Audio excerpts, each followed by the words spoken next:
Okay, my speech is on why you shouldn't buy a dog at a pet store. Okay, imagine you're walking through the mall and there you see it. A 5-pound ball of fluff rolling and jumping all over the window display. You stop and you look at the puppy, he looks back. He smiles at you. You're so happy, you're hooked on this dog. Should you bring this puppy home right now, or should you avoid the situation? Avoid, avoid, avoid. Why shouldn't you buy a dog in a pet shop, you ask?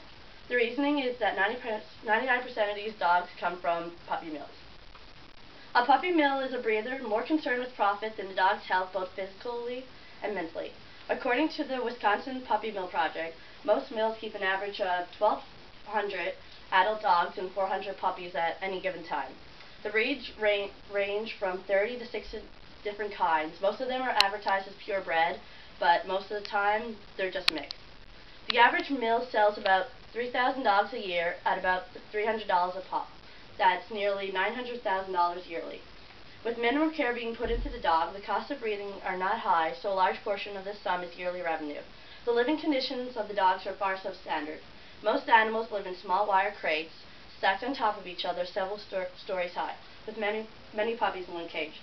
The cages are rarely cleaned, and the food and water are fed minimally, and they're dirty. So, besides not supporting puppy mills, why should you avoid the dogs in the pet shops? The first reason, puppies are not properly socialized. When you buy a pup from a reputable breeder, the dog is raised in a home environment with its mom, its litter, and other dogs. They are provided with love and attention, raised in a warm environment where they are taught basic lessons, such as how to like human contact and how to play properly and not bite people. Puppy mill dogs, on the other hand, are not properly raised. They live in a cramped environment, barely seeing the light of day. They are weaned from their mothers early, which doesn't provide them with proper social skills that are learned from pup-to-mom interaction. These puppies often grow into dogs that develop fear and aggression problems, making training very hard on the owner. Once the puppy stage is over, most of these dogs end up in pounds due to the overwhelming feeling of dealing with these problems. The second reason is you have no clue where the dog is coming from.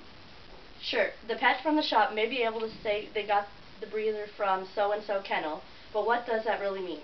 You have no idea who the parents or grandparents of this dog may be, and without knowledge of the dog's pedigree, you're missing out on vital health information on this puppy. You have no clue of the hereditary diseases in the family, no idea of the parents' temperaments, and no idea of any future problems this dog may have. This dog could come from a family of sick or aggressive dogs, problems which usually you will not see until the puppy has been taken home. And the third reason is if you have no clue where the dog comes from, you have no clue how much this dog can cost for you later. An aggressive dog can cost thousands of dollars in training and obedience classes and rehabilitation. A sick dog can result in large veterinary bills. Okay. If you're interested in helping out, consider writing to federal governments for change in the current legislation on commercial breeders. Canada does not regulate commercial breeders, and without regulation we have no way of knowing who, where, or what these people are doing. But the easiest thing to do is not support this industry. Consider getting a dog from a rescue group or a local shelter, or look into a reputable breeder for your next canine purchase.